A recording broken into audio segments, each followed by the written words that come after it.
So what's up, man? What's up, Phil? So what we're here talking about is the Model 10 series. So if you ever met Gary Dayton is more the flowery guy that's going to get into the more esoteric aspects of the product. I'm just going to tell you that this is the nicest product Marantz has ever made.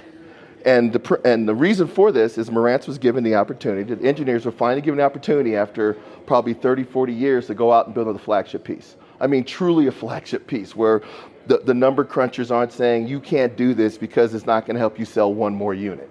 They just said, go build what you want and then we'll price it. Because that's what happens. I've been in this product thing for a while, and we say you should have a detachable power cord, and then we got to yell at the bean counters for 20 minutes because they go, well, how many more would those sell because they're going to cost an extra $1.50, right? That never happened with this. Like $150 or actually $1.50? $1.50. But then you got to say, hey, a CI dealer isn't going to sell it because they can't put it in the rack, because if they got to replace it, if the cord doesn't come off and I got to cut every wire in the rack, so put a detachable power cord on it. This did not happen with that type of product, this product. This product was, you have a group of Japanese, you have a head of design, and then you tell both people they can build it the way they want to build it. You know, well, normally we can't do this type of seam because the machine work for this type of seam would cost too much, or we'd have to use thicker metal. I don't care, do it, right? This block right here, this piece right here, they say they can only do 6 a day because it's a machined piece of aluminum. That is not plastic. That is a block of aluminum that has been machined and anodized like that. So why? Because that's the best way to do it.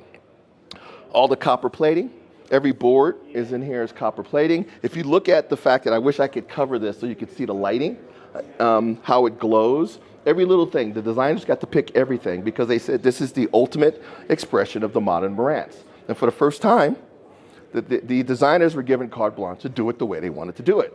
Then you tell the engineers, use your full Shirakawa capability and don't compromise on any aspect of it because it's going to be built here. So let's do that.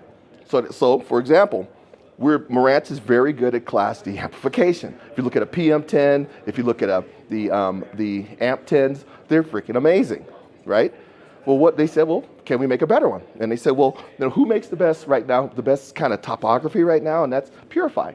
So they said, well, there's some things you want to change. So instead of just buying a off-the-shelf Purify amp, they bought the licensing for the topography, and then they said, we'll build a version of this. So this whole Purify amp is built by us in Shirakawa. So the best way to think of this goes into a factory as a bunch of blocks of aluminum and a bunch of itty bitty parts, and it comes out like that because they had full control of everything. So 250 watts by 2 into 4 ohms, 500 watts into actually 250 into 8, 500 into 2, 500 into 4, and I will tell you that they say it's conservatively rated, and when Japanese rate things conservatively, it's a lot more horsepower. I'm a super guy. Tell your super guy, a 300ZX guy or GTR guy, and it was 275 horsepower. Like that, yeah. It really wasn't, but the conservative rating. So I will tell you that I have this hooked up right now to a pair of Bauer's 801 signatures, and it drives them effortlessly. People were coming into our hi-fi room asking if there were subwoofers turned on. So some cool things about it that I love. Still has your porthole, but they went through a whole bunch of renditions. The porthole now has actual meters. So you may not like the porthole, but when the lights are down and this thing is glowing and the meters are moving, I'm sorry, it's a beautiful thing to look at. Oh yeah. Because we realize at this price point, they're going to be front and center, and if they're going to be front and center, it's got to represent. It's got to represent. 50% bigger the porthole. It's bigger. Yeah, it's bigger. Yeah, it's bigger. So as you go in, you can go in and you can change your inputs. I like that. I like it. I love how it says. Unbalanced. You have your different inputs here: line 2, line 3, phono, and then fully balanced, by the way. So all the way through, it's basically 2 mono blocks in the same box, right? So, and I like once you get done and you pick your source, you can set it to have the VU meters come out. I like all the clicking. It makes me feel like something's actually happening. Yeah. Yeah, and it has that nice feel. So we've learned from some of our other products, the customers interact with these knobs, and that click that you hear and that feel that you have, even that click, how much resistance is to that click, they spent the time trying to think about. So can't help but yeah, touch those things. so it's just one of those things. If you pay high attention to detail to every aspect, the end result is just going to be better sound. So some of this stuff may be completely overkill. Just being like 100,000%. but if it could make a difference, we did it, right? Copper is supposed to help shield, so let's cover everything in copper. Do we have to do everything in copper? I think that's what they kind of called the line on it was a fully gold freaking gold-plated freaking chassis, but that would be a little crazy, right? So even this one, beautiful display. So this has a large high resolution display, and when we kind of got this idea from some of our other brands, right? So you want to make the unit as simple to operate as possible, because you have people in the family that are intimidated by technology, but they love sound. So I just want to switch to the proper input and turn the knob up. But us audiophiles, we're never satisfied. We want to tweak this and change that, and so now, just like you would think about on some of our other products, you can go in here into your setup menus, and you can get in all of the geeky stuff.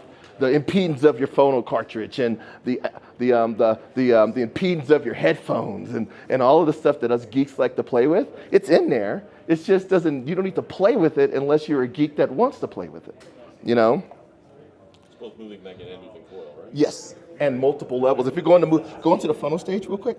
So if you actually go here, so this is the headphone gain.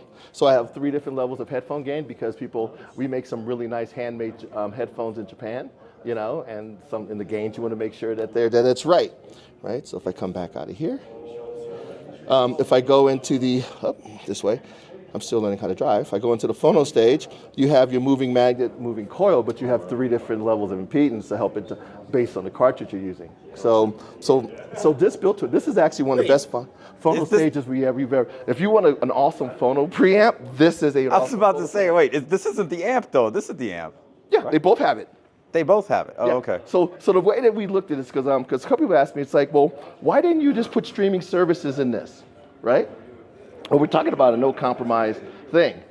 This sucker already weighs 70-something pounds to isolate the streaming services and the on-screen menu and all that kind of stuff. Can you imagine putting that additional stuff in this box? That sucker would have been like this big, right? And then if you look at it, it's funny because they sent me these 2 pieces, and I was like, oh my God, it's amazing.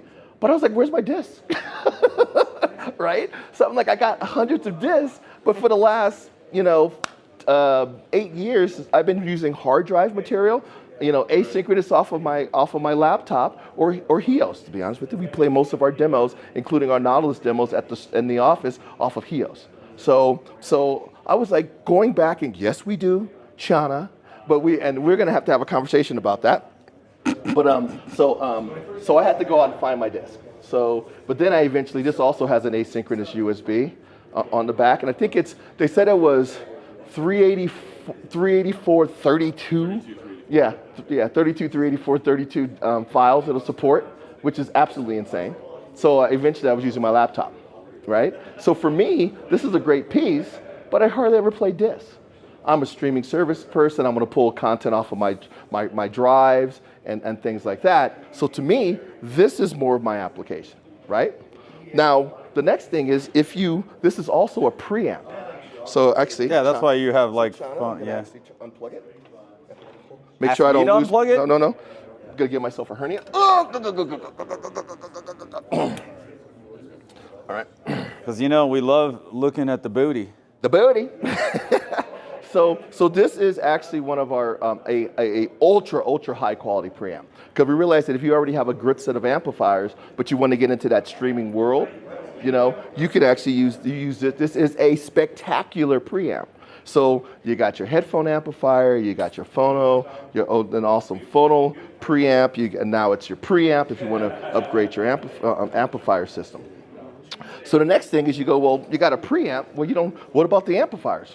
Well, because of Gary's over there watching me pontificate, you can use 2 of these for your amplifiers. And I believe the term is FBCS, where basically this becomes the boss and this becomes the employee.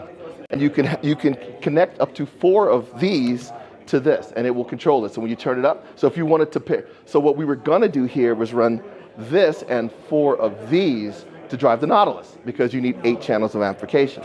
And we could actually do that with this particular product.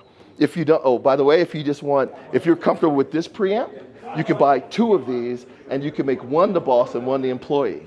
And one will drive the left side and one will drive the right side bi-amped. And when I switch this input, they both switch. And when I turn it up and turn it down, they both go up and down, which is why people go, why is there a pre-out on here, like 2 different types of pre-out on here, so they can be with who's the boss and who's the employee. You plug them in via XLRs, you plug in a control thing, and you got basically 2 mono blocks that are controlled by 1 preamp inside of the unit. So it can be bridged into mono then?